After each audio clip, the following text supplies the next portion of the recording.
Audio Jungle. Halo rekan-rekan, kembali lagi di tutorial dasar-dasar menghitung volume pekerjaan bagian yang ketiga.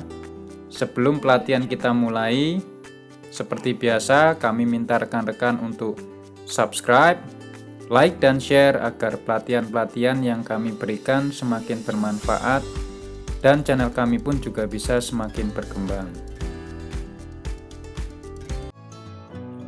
Selanjutnya untuk pekerjaan kayu, informasi yang harus dicantumkan antara lain jenis kayu yang akan digunakan, ukuran kayu yang digunakan, kesesuaian warna, serta treatment yang akan dilakukan pada kayu terutama terkait finishing.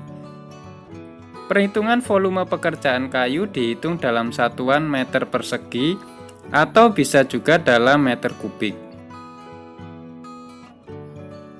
Selanjutnya menghitung volume pekerjaan struktur baja. Perhitungan volume pekerjaan baja digunakan satuan kilogram atau ton.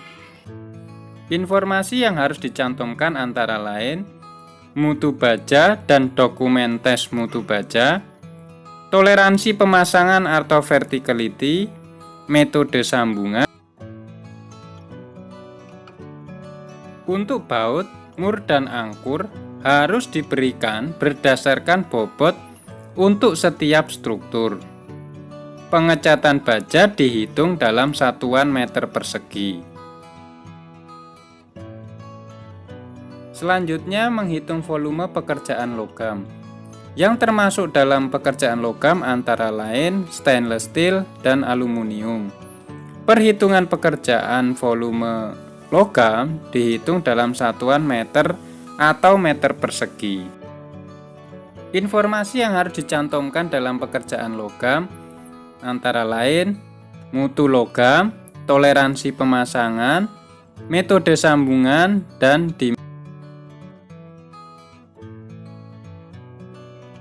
Selanjutnya untuk pekerjaan plumbing dan mechanical. Yang sering masuk dalam pekerjaan ini antara lain pekerjaan pemasangan pipa, support, ducting, anti-vibration, insulator, dan lain-lain. Informasi yang harus dicantumkan pada pekerjaan plumbing dan mechanical antara lain dimensi dan ketebalan material, material pendukung yang digunakan, tes running, serta lokasi pengerjaan. Selanjutnya untuk pekerjaan instalasi listrik, informasi yang harus dicantumkan antara lain material utama, material pendukung, tes running, lokasi pengerjaan, posisi titik pemasangan, dan posisi laydown sementara jika ada potensi. Untuk satuan yang sering digunakan biasanya dalam unit atau set. Selanjutnya untuk pekerjaan penutup dinding, lantai, dan plafon. Perhitungan volume pekerjaan ini dalam satuan meter atau meter persegi.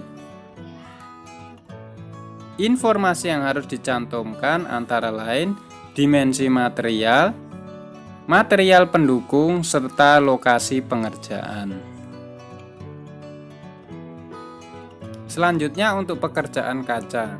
Informasi yang harus ada antara lain jenis dan kualitas material kaca, ketebalan kaca, dimensi kaca, serta pelapisan kaca yang digunakan, baik film, sandblast, atau yang lainnya. Satuan pekerjaan yang digunakan adalah dalam meter persegi. Pekerjaan selanjutnya adalah pekerjaan pengecatan dan arsitektur. Berbagai macam pekerjaan pengecatan antara lain pengecatan interior dan eksterior baru, serta pengecatan ulang untuk pengecatan biasa dilakukan untuk pekerjaan seperti dinding, kolom, beam, plafon, handrail, lantai, atap, pintu dan kusen, struktur baja, pipa, dan lain-lain.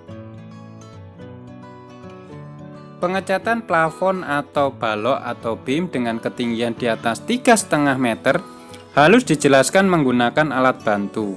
Pengukuran volume pekerjaan dilakukan dalam satuan meter persegi. Kualitas untuk pekerjaan pengecatan ulang, kondisi existing harus dijelaskan terkait tahapan pekerjaan yang akan dilakukan.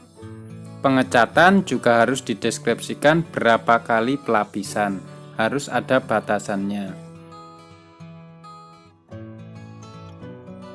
Selanjutnya, pekerjaan drainase.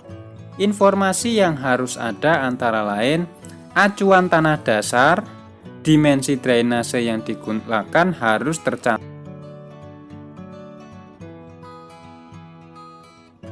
Pekerjaan galian tanah mengikuti aturan pekerjaan galian. Pekerjaan drainase dengan pipa menggunakan satuan meter panjang. Aksesoris seperti grating, control blocks harus disebutkan dan dijelaskan. Sementara pengetesan terhadap sistem drainase juga harus. Selanjutnya untuk pekerjaan pagar, taman, dan pepohonan. Untuk pekerjaan pagar, informasi yang harus digunakan antara lain jenis dan spesifikasi material yang digunakan, serta special treatment yang akan dilakukan. Jarak antar kolom pagar juga harus dijelaskan dalam gambar. Pagar yang berbentuk curve harus diberikan keterangan radius. Ketinggian pagar dihitung dari top level tanah sebagai acuan. Untuk pintu gerbang harus disertakan engsel dan pengunci dan dihitung dalam satuan unit untuk aksesorisnya. Tanaman pagar akan dihitung dalam satuan meter. Setiap jenis secara terpisah diberi keterangan yang menyatakan nama tanaman, tinggi, jarak, dan jumlah baris.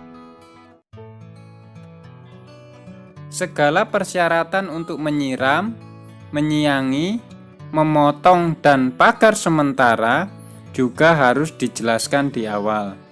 Pekerjaan penggalian dan penggunaan kembali tanah sebagai penutup harus mengikuti aturan penggalian yang telah disebutkan di bahasan sebelumnya. Demikian video tutorial kami tentang dasar-dasar menghitung volume pekerjaan dari bagian 1, 2, dan 3. Semoga bisa bermanfaat. Untuk rekan-rekan yang ingin mengikuti pelatihan ini secara lengkap, silahkan hubungi website kami atau call center kami untuk bergabung bersama-sama dengan kami semua.